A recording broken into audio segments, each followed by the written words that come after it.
Turning this rock-hard soybean into a cube of edible tofu starts in the grassy green fields of the American Midwest. The finest tofu begins with the finest soybean. After harvesting, 170 tons of non-GMO soybeans arrive daily here at the largest tofu factory on the West Coast, House Foods in Garden Grove. Workers get blasted in an air tunnel, wash up, walk through shoe sanitation trays, just like this, and constantly use lint rollers, all to keep the product pure.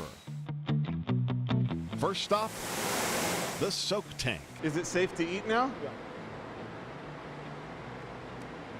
Crunchy.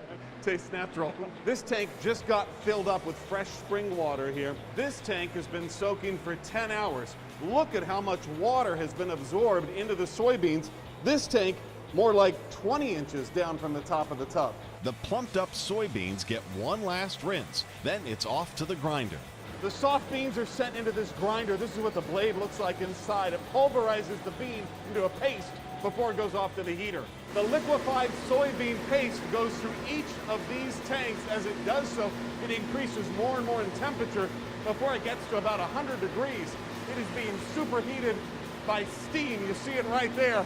And at this point, oh man, that's like a soybean facial, hot stuff. A high-speed screw is separating the soy milk from the Ocala.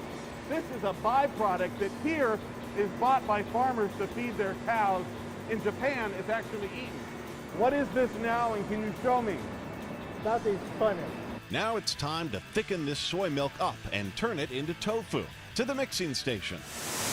7 gallons of smooth liquid soy milk is pumped into each pot on a giant rotating wheel. A coagulant is added to spark the thickening. A giant paddle mixer breaks the tofu up before it gets too solid. Then a worker dumps the mix into a metal tray lined with cheesecloth. These cotton cloths are replaced every 2 hours. Use them any longer and fibers will start to break loose into the tofu.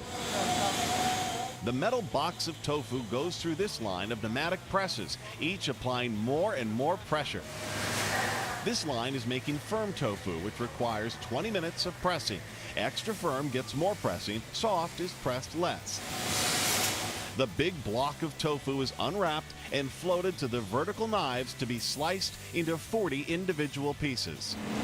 Some of the tofu pieces are sent into a deep fryer. Now this is a treat, right out of the fryer before it's pasteurized. Oh, this is fantastic, so fresh. These will be packaged as cutlets. The rest, 180,000 pieces a day, are packaged like this. A quality control worker rejects any tofu that doesn't look perfect. Almost 20 hours make a tofu and 4 hours cleaning. Finally, each tofu tub is topped off with filtered water and sealed, pasteurized, and boxed for delivery. From raw soybean to packaged product ready for store shelves, making tofu takes 12 hours, and it's all made in LA.